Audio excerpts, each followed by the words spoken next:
So, as Avatar has just recently come out on Netflix, I decided it is absolutely the perfect time to rewatch that show. So I did.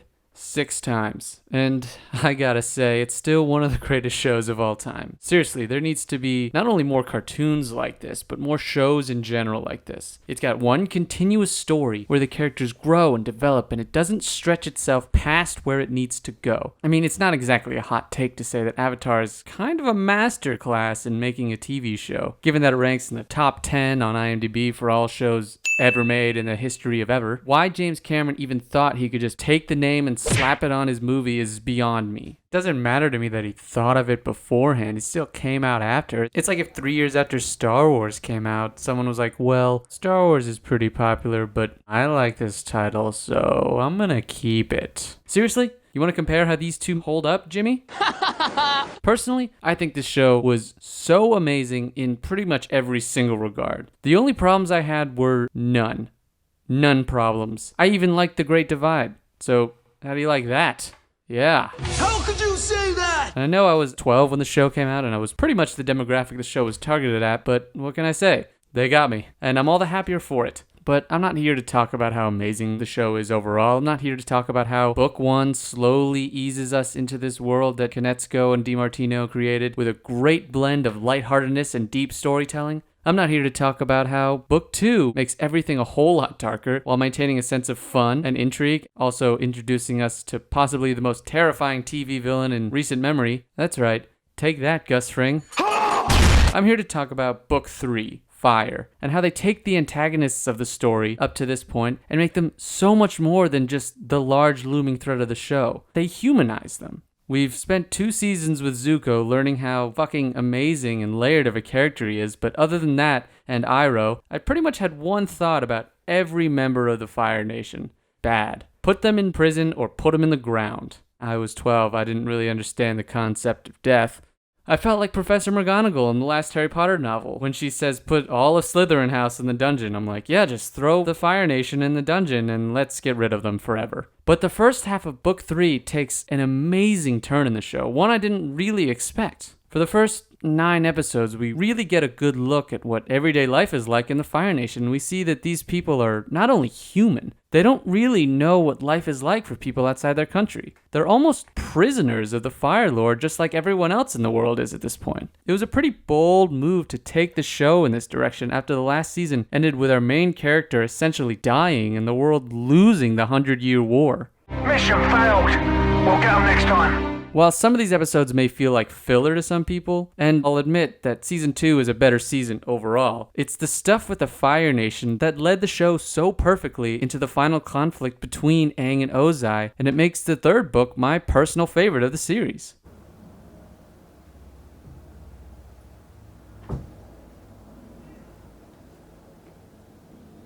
Up until this point, the show really only had one look for all members of the Fire Nation. The soldiers. Yeah, there were some colonials here and there, but you never really saw more than a few snippets of them. They all felt like they were just an extension of the Fire Lord, all super down for that one end goal of world domination to make fire the best and only element. Again, besides Zuko and Iroh, whose banishment really makes them feel separate from the Fire Nation as a whole, the only other members of the Fire Nation we really got to know were Azula and Zhao. And these guys were like the definition of monster people. Talk about terrifying. One killed the moon and the other killed the Avatar. Afraid of fire, I see. That's good. You should be. I am not nice, I am not kind, and I am not wonderful. Plus, they each had an entire army behind them, willing to do whatever they say, whenever they say it. That makes it feel as though the entire nation is behind them, and the entire nation is just all bad guys. It just kind of screams like, Fire Nation is gonna fucking kill you! Sure, we see characters like Mei and Ty Lee who don't really seem to want to fight for their country, but regardless, they do because A, they're scared of Azula, and B, from what they interpret, it's the right thing to do, because they're children still growing up there. It's really not hard to have a one-track mind about the Fire Nation at this point, and you would have no problem with Aang going full Avatar state and killing every single member of them. Not really understanding the concept of killing, because, again, I was 12 at the time this came out, just like Aang, and I grew more emotionally mature as the show went on. Just like Aang. Crazy, right? I know. But then the third season comes along, which didn't premiere until what felt like 100 years after the second season. I mean, how could you do me like that, guys? That's like the biggest cliffhanger of my fucking life. I'm gonna die now, probably. This how you do me? Anyway, Aang spends the first episode insisting that he needs to go defeat the Fire Lord right now after they basically lost the war, which, in his extremely injured and post-comatose state, is probably the dumbest idea he ever has. Team Avatar talks him out of it, and they decide to spend a few months in the Fire Nation preparing for their invasion on the Day of Black Sun. You think they're going to spend the duration hiding in cave after cave after cave, but in the second episode they decide it's better to hide in plain sight. They grab some disguises, more like steel, and head into a local town on one of the islands of the Fire Nation, where Aang is mistaken for a normal child. Crazy, right? And is enrolled in a Fire Nation school. Starting here is when the show went to another somewhat unexpected level for me. We meet so many Fire Nation kids, and they don't really seem like little monsters. I mean, there are a few bullies here and there, but they just feel like normal kids. They're awkward and shy and curious about the world, just like everybody else Team Avatar met in their travels. You expect Aang to really have to play up his hatred of the other nations, but he doesn't. Even when he's saying the Fire Nation Pledge of Allegiance, he isn't hated on for getting it wrong. The other kids just laugh at how fun and silly he's being. You think, much like Toph states later, that these people are just born bad, but they're not. They're kids. It's something Aang has known his whole life because he grew up with friends in the Fire Nation, but it was lost by the war that divides everybody. And we see right away that they're being tricked and their ideologies are being suppressed by their teachers and superiors. They think that the war started with the Fire Nation defeating the Air Nation armies when it was really just a mass genocide done by the Fire Lord. They're unaware of the damage that is currently happening all over the world as a result of their leaders' thirst for power. Their culture has become so depraved that they don't even know what dancing is. Aang starts moving his feet and they're like, what is that? Which is a little over the top, but it's just to hammer home the point that they really are stripped of personalities. You can even tell when hearing the teachers talk about this that they themselves were brainwashed in school just like they're doing to these children. It's a repeating cycle, and Aang starts to see the situation for how it really is. It's not in their nature to harm the world, it's how they're being nurtured. Aang witnesses firsthand that in order to break this cycle, defeating the Fire Lord isn't enough. You have to show them what freedom and compassion can really be. Something we really haven't seen up until this point with regards to the Fire Nation. Prepare to join them. Prepare to die! Someone needs a hug. At the dance party he throws for the kids, we really start to see all their personalities come out and their inhibitions just start to melt away. We even see the kids help Team Avatar evade the teachers when they break up the party, choosing to embrace someone willing to accept individuality over their teachers who are not that. We've spent 2 full seasons to this point seeing these people as the root of all evil, and now our whole ideology starts to shift in just a single episode.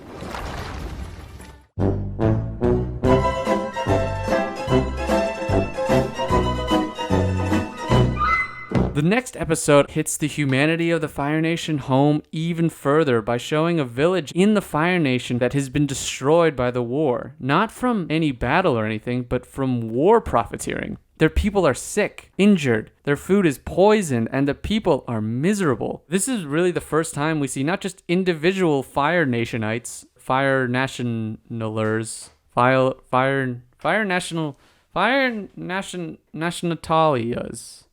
Nationalitalias. Yeah, that's good. This is the first time we see not just individuals opposed to the war, but an entire town of people in the Fire Nation who see that harm comes from war. And in this episode comes one of the most quintessential moments of the season. Sokka states that they don't need to help these people. They'll be helping out the entire country by taking out the Fire Lord. The mission comes first, and Sokka insists on being practical about things. And you get where he's coming from, but then Katara, being Katara, just gave me so much hope! says she can't turn her back on people that need her, and the fact that they can help someone means they should. It really helps hammer home that defeating the Fire Lord isn't enough if you don't help the people who are subjugated and brainwashed under his thumb. At the end of the episode, they stop the soldiers and save the town and destroy the factory, and the townspeople are angry because they've been taught to distrust people who aren't Fire Nation. But once they realize that Team Avatar saved them from an impoverished lifestyle, they see that they're just there to help. Then together with Team Avatar, they clean the river and help get the town back to its former wealth. It's a lesson that I think resonates so well, especially today, with how one-track minded people can be about those from other countries or even those from other states. You're different, and I don't like you! We're all the same people, and if we want to change the world for the better, we have to do it together. It really is such a profound message that a children's show hit us with 12 years ago that rings just as true today as, well, ever. That shit cuts deep. I'm not gonna lie. That was good. The next few episodes hit this point home even further, with Sokka's master, who acknowledges that the way of the sword doesn't belong to any one nation. The beach shows a deeper side of Mai and Ty Lee and Zuko, obviously, but even Azula is given some depth. And then the Avatar and the Fire Lord proving that everybody is capable of great good or great evil. By the time we get to the Puppet Master, we're borderline horrified to see someone willing to imprison and kill people just for being a member of the Fire Nation. Hama, who, by the way, is one of the most interesting characters in the show, and she only shows up for one episode. Hama feels that the only way to create justice for her imprisonment for being a waterbender is to just imprison everyone else using her bloodbending abilities. But given all we've been through with Aang and the team, we know that that's not the right way to go about it. Evil just begets more evil. You do get where Hama's coming from with everything she's been through, but hurting others just because they're part of a nation who hurt you isn't the way to make change. It's selfish, and it's just plain cruel. Dance for me, puppets, dance! If this episode had happened last season, we as an audience would definitely have been more inclined to side with Hama, because all we've seen is that members of the Fire Nation cause people pain, but now we know more. We've seen what showing people who they can really be and giving them something to believe in is what truly affects change, and causing them harm will only further divide the nations. Stop saying I'm different! And it's this lesson that directly leads into Team Avatar accepting Zuko as someone who sees the error of his ways. You putz. And it also leads directly to the season finale, where Aang can't bring himself to end the life of Fire Lord Ozai. Do it! Just do it! The whole show has been leading to Sozin's comet coming and Aang having to take out the Fire Lord before he can use that comet to destroy the world. While Aang admits that he is an evil being and the world would be better off without him, he's still a person. He sees how the people of the Fire Nation aren't necessarily bad. A lot of them are victims just like everyone else in the world. Happy birthday. So is the Fire Lord to an extent. He didn't start the war. Hell, he wasn't even supposed to be Fire Lord. Iroh was born before him, a man who we've seen as probably the nicest man on the face of the planet. Ozai through season 1 and 2 is this looming, shadowy presence, but in season 3, we see that he's just a guy. He's not some kind of deformed monster person. He is a power-mad dictator disillusioned by the idea that he's spreading his country's greatness to the rest of the world. You want the Fire Lord to lose, of course, but now as an audience member, you're not sure you want to see him die. That just wouldn't feel right. You've become just as conflicted as Aang is because of what you've experienced together. It doesn't even feel right when Sokka cuts the head off the Melon Lord. You feel dirty. You feel like it would just contradict the main lesson we've learned this season and really the whole show. It's not about violence. It's about peace. Revenge and anger aren't the way, and everyone has the capability of great good in them if you just give them a chance. I'm ready to go in, Coach. Just give me a chance. So when he chooses not to kill the Fire Lord and takes his bending away instead, it feels so perfect. It's Aang choosing to embrace humanity over savagery, both of which would have saved the world, but only one of which changes it. Zuko sums it up perfectly at his coronation. 100 years of fighting has left the world scarred and divided, but they can begin a new era of love and peace. Ebony and Ivory sit together in perfect harmony. That wouldn't have happened if Aang had just killed the Fire Lord. We're all capable of changing the world. It's just about choosing the right influences on us. Without Aang teaching some kids how to dance in a cave, we might not have ever fully understood how we can do that.